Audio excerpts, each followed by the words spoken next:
suivi par la parole. C'est pourquoi on se laisse manipuler par les Dieu m'a dit et Dieu m'a dit. La Bible dit, n'ayez pas foi à tout esprit. Yes. L'Esprit de Dieu confirme la parole, elle rappelle la parole de Dieu. Elle ne peut pas venir, tu ne peux pas parler au nom de Dieu, au nom de l'Esprit de Dieu et faire le contraire de ce que Dieu dit, ce que la volonté de Dieu dit. Le Saint-Esprit, il n'est pas en solo. C'est important que nous le sachions. Hein? Donc même nous-mêmes, quand nous avons soi-disant des inspirations de l'Esprit, il faut qu'on se... Nous-mêmes, on se sonde. Est-ce que quelque part c'est en forme? Si quelque part ça honore Dieu. Nous-mêmes, quand nous parlons au nom de l'Esprit, ce n'est pas seulement les autres, hein, mais nous-mêmes aussi. Au nom de Dieu, oh, j'ai reçu telle inspiration. L'inspiration, là, vérifie toi-même. Est-ce que ça honore Dieu? Sinon, ça va être des problèmes. Hein. Il a été envoyé par Jésus lui-même. Donc là, on peut maintenant lire le verset 7 de Jean chapitre 16. Il nous parle toujours de l'Esprit. Jean 16, verset 7. Cependant, je vous dis la vérité, il vous est avantageux que je m'en aille, car si je ne m'en vais pas, le consolateur ne viendra pas vers vous. Et si je m'en vais, je vous l'enverrai. Déjà, restons un peu sur ce passage-là. Est-ce que vous êtes en train de réaliser les paroles que Jésus donne à ses disciples? Il leur dit ceci, c'est le français. Hein. Il vous est avantageux. Ça veut dire quoi? Il vous est avantageux que je m'en aille. C'est mieux. Il dit avantageux. Ça veut dire quoi? C'est mieux. Et préférable. Eh bien, préférable. Donc c'est un avantage pour vous en réalité que moi, Jésus, homme, je m'en aille. Si je reste. Parce que si je reste là, vous allez louper même le meilleur de Dieu. Il dit c'est avantageux pour vous, c'est un avantage. Donc ne soyez pas triste parce que vous allez avoir un avantage. Or, nous, vous savez, nous aimons bien dans nos habitudes. Hein. Quand tu es dans tes habitudes et que demain tu dois changer, on bouleverse tout, ça perturbe effectivement nos vies. Mais lui, il dit c'est vrai, vous étiez habitués à ma personne. On était ensemble pendant 3 ans, oui. Mais là, je vous dis, je vais partir. Vous ne me verrez plus. Mais c'est plus avantageux pour vous. Même si vous étiez dans l'habitude. Mais moi, je vous dis que c'est plus avantageux pour vous. Pourquoi? Il dit, sinon il ne viendra pas vers vous. Si je m'en vais, je vous l'enverrai. Et là, il dit que c'est lui-même qui va l'envoyer. C'est bizarre ce qu'il dit, Jésus. Si je m'en vais, je vous l'enverrai. Donc, il y a un lien ici, vous remarquez, entre Jésus et l'Esprit. Si Jésus ne parle pas, l'Esprit ne vient pas. Ce n'est pas que je vais rester, lui aussi va venir ensemble, on va travailler avec vous. Non, c'est à choisir où je reste et lui il ne vient pas. Mais comme moi je dois partir, je vous dis que c'est avantageux pour vous. C'est ce qu'il est en train de dire. Moi je vais partir, mais je ne vous laisserai pas donc orphelin, c'est-à-dire démunis. Je vais vous envoyer quelqu'un d'autre. Alors, et quand il sera venu, alléluia, quand il sera venu, est-ce qu'il va le faire parler en langue, il va le faire trembler? Qu'est-ce qu'il va faire quand il sera venu? Premièrement, pour le monde, il y a même une bénédiction pour le monde, le Saint-Esprit. Quand il sera venu, premièrement pour le monde, il dit quoi? Il convaincra le monde en ce qui concerne le péché, la justice et le jugement. Ça, c'est le ministère du Saint-Esprit dans le monde, dans la vie des incroyants. Parce que dans le monde, les gens vivent dans le péché, mais pour eux, ça leur dit absolument rien. Celui qui braque, celui qui tue, celui qui est dans les magouilles, dans les communes, pour lui, il est en paix. Parce qu'il n'y a pas l'esprit qui est venu lui faire comprendre que là, tu es dans le tort, tu es dans le mal, c'est pas bien. Nous étions tous dans le monde avant de devenir ce que nous sommes, n'est-ce pas? On a tous fait des choses pas bien. Et quand on les faisait là, on était en paix, on était tranquille. Hein? On était tranquille.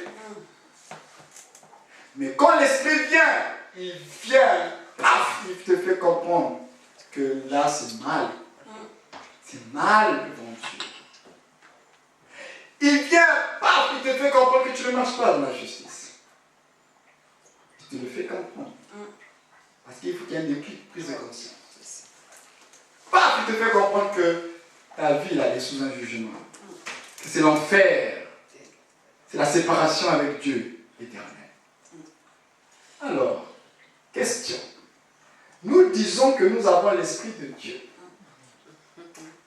Et là où il y a l'Esprit de Dieu dans l'Église, nous ne voyons plus la manifestation de ces trois choses.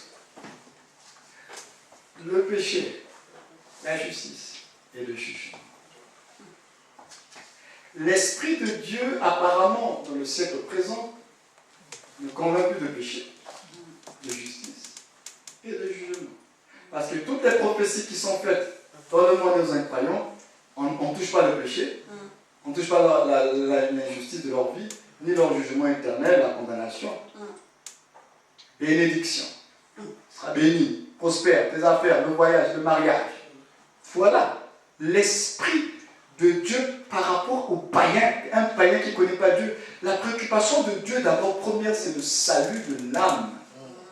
Ce n'est pas ton confort dans un corps qui n'est même pas, une vie qui n'est même pas sauvée. Donc, la préoccupation de Dieu, la Bible dit que Dieu, sans tenir compte des temps d'ignorance, annonce aux hommes qu'ils aient à se repentir. Et que ce que Dieu veut, c'est notre salut.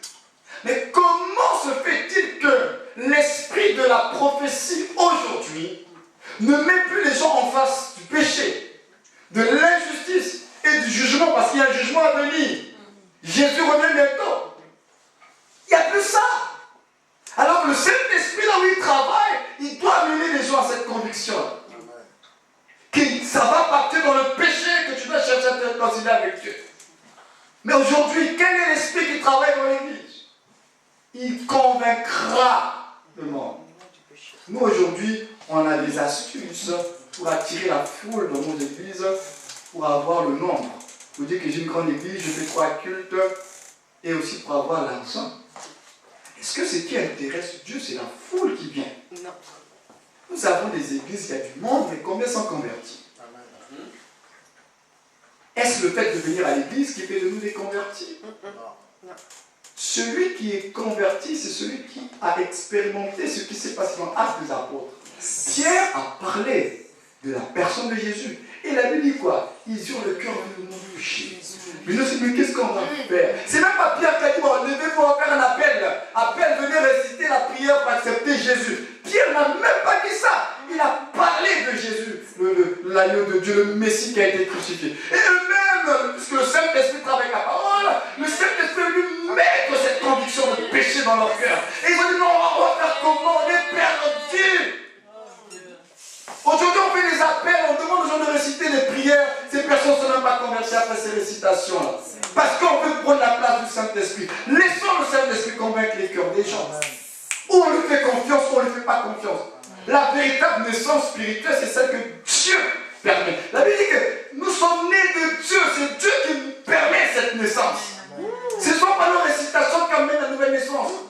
Lesquels sont nés de Dieu, déclarent les Écritures. Nés de Dieu par sa propre volonté. Et l'Esprit de Dieu connaît ceux qui appartiennent à Dieu. Donc on arrête avec tous ces cinémas, ces scénarios-là. On arrête avec ça. Nous prêchons la parole. Si elle est prêchée avec vérité, l'Esprit va comprendre la parole dans les cœurs. Et les gens vont chercher dans leur salut. Ils disent, moi je fais comment pour marcher comme Dieu veut que je marche. Mais ma vie, je vois ma misère, je vois ma détresse. Qu'est-ce que je peux faire à ce moment-là? On lui présente la voie de la repentance. Et aujourd'hui, on peut réciter des prières. Vous savez, si aujourd'hui je parle avec force de ces choses-là, parce que j'ai fait ces erreurs-là. Combien de fois n'ai-je pas élevé les gens répéter moi les prières là, d'acceptation de Jésus? Je l'ai fait.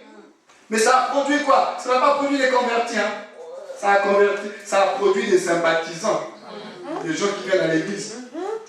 Mais après, ces personnes-là n'ont jamais été touchées par le Seigneur. Ils sont bien repartis dans le monde. Et après, tu dis, mais Seigneur, pourtant.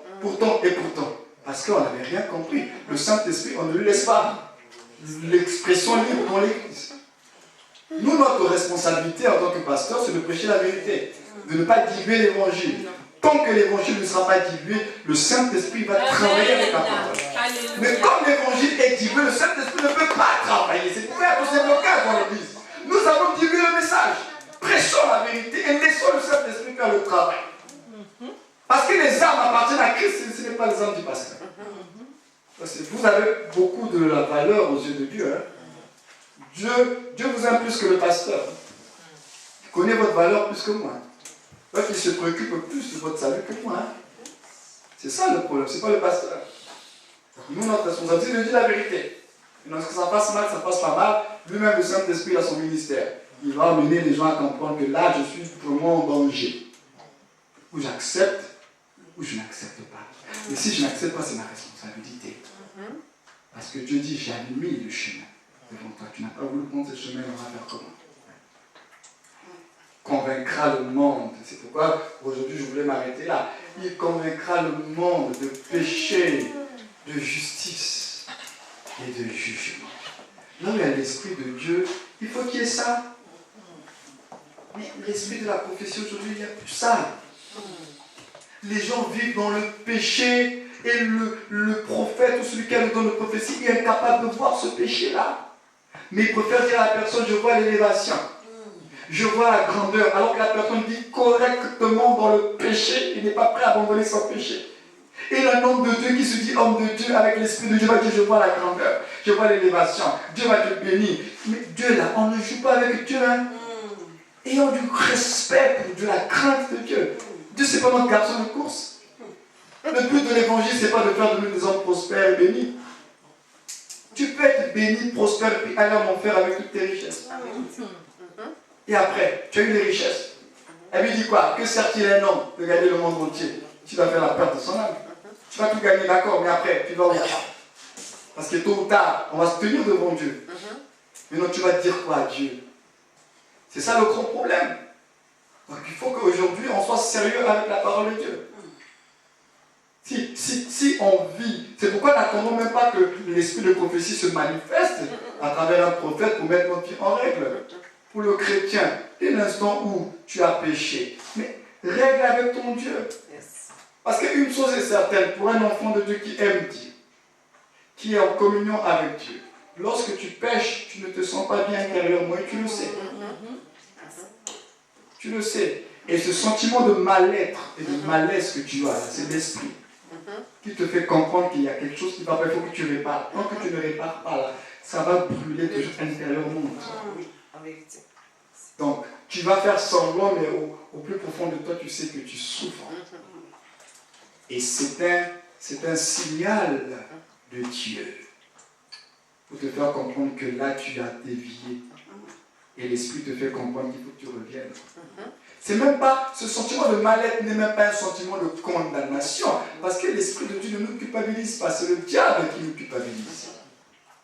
C'est plutôt un sentiment pour te faire comprendre que là, il a mal et que tu dois revenir. Ce n'est pas... Quand tu vis dans la culpabilité, ce n'est pas Dieu qui te culpabilise. C'est le diable. Dieu lui te fait comprendre que ce que tu as fait est mal, il ne te condamne pas, mais il veut que tu reviennes à lui. Et donc cette douleur-là, en réalité, c'est la douleur de Dieu. C'est la douleur de l'Esprit de Dieu. C'est sa souffrance intérieure. Ce n'est pas la culpabilité. Ce qui fait que, de la même manière qu'il nous fait ressentir sa tristesse, de la même manière il peut nous faire ressentir sa joie. Une joie en nous qui est débordante. On ne comprend pas pourtant dans notre condition, dans notre vie de tous les jours. Forcément, les choses ne sont pas au top. Mais il y a une joie qui te saisit. Parce que c'est la joie de l'Esprit en toi. Mais de la même manière, il y a cette joie-là. Il y a aussi sa tristesse. Tu ressens la tristesse de Dieu.